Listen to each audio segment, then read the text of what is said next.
From Fairfax, Ms. Fillercorn. Thank you, Mr. Speaker. I rise for a point of personal privilege. Gentleman may proceed.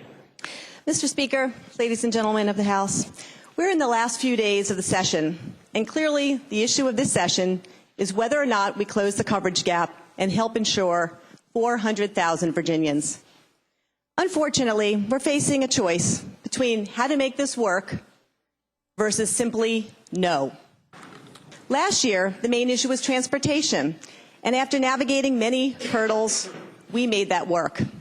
I truly believe that we all can find a way to help so many in all corners of the Commonwealth whose quality of life right now depends on the actions we take here today.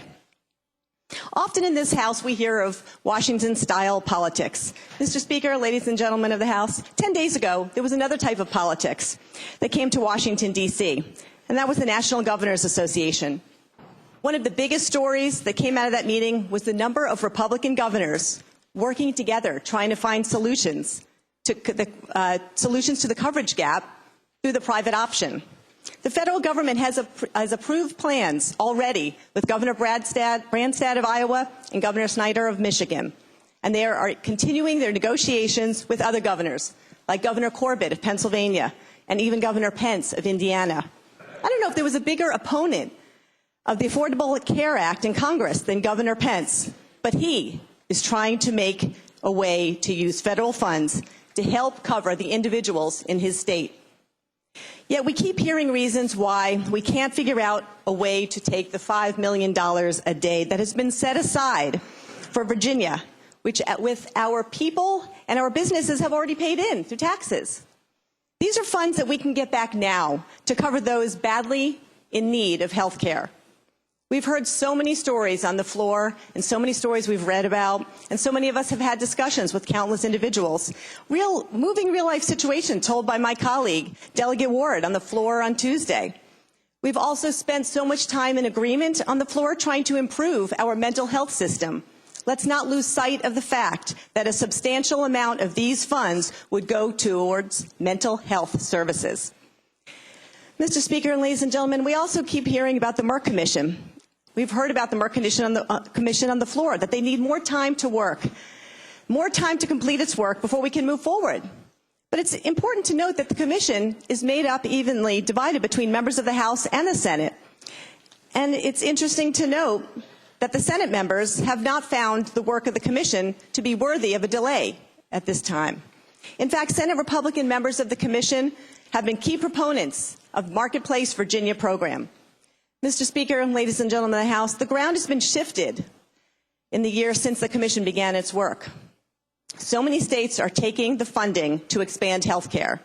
Why can't we continue the work of the Commission while we use the funds set aside in the Commonwealth of Virginia? The funds were set aside for our use. We have also heard that some of the federal money is not guaranteed to be there in future years. Why should we think that funding to provide health care for millions across the country would be the first to be stripped away?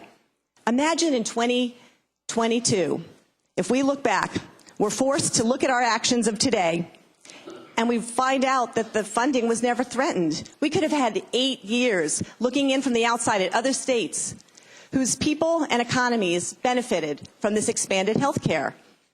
We could be forced to look back knowing that we could have helped hundreds of thousands of individuals for the past 8 years, knowing that our economy and our tax base could have been helped by 8 years of 30,000 additional jobs.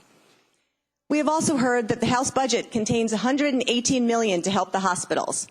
Is this a 2-year Band-Aid, or is it funding that will have to be taken from our general fund in every subsequent budget for years to come if we don't take the federal funds?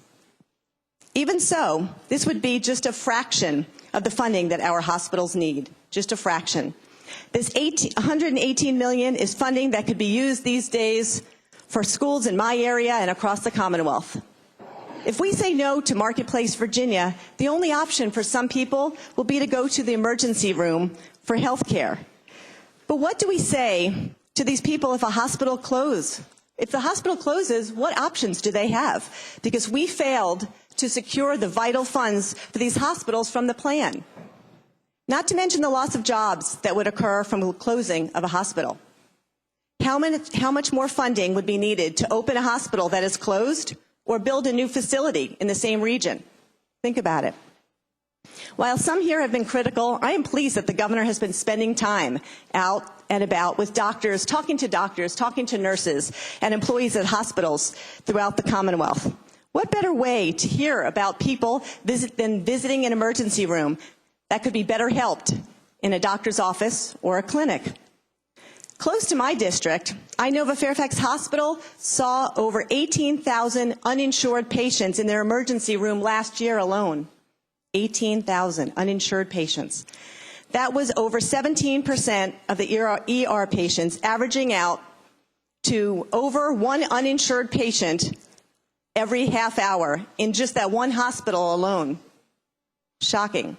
Most of these costs end up being covered by higher insurance premiums or charity care. I truly believe that if we come together with a plan for both sides here to make this work, I believe we can do it. Even the Arkansas Republican legislature came together just yesterday as they reauthorized their private option with 75% voting in favor. 75%. There are people that we could help right now, Mr. Speaker and ladies and gentlemen of the House. They don't want us to wait until next year. They can't wait until next year. Even a special session would mean delay or false hope for them, especially if the answer from some remains simply no. We don't even have to say that this could happen if everyone comes to the table. Everybody is already at the table. All we need to do is eliminate the word no. Rather than just no, I would hope my Republican colleagues could add their ideas to the Marketplace Virginia program. Come up with ways to make the program better while addressing all concerns. I think we have seen through federal negotiations with other private option states, some that we've mentioned here on the floor, that there is a willingness to work with us, and they've already done so.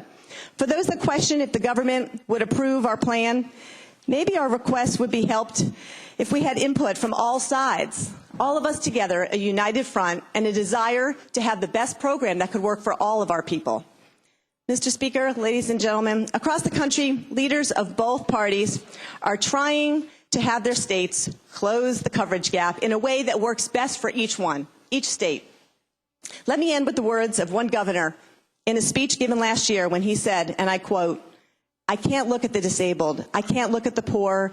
I can't look at the mentally ill. I can't look at the addicted, and I can't look at the addicted and think we ought to ignore them.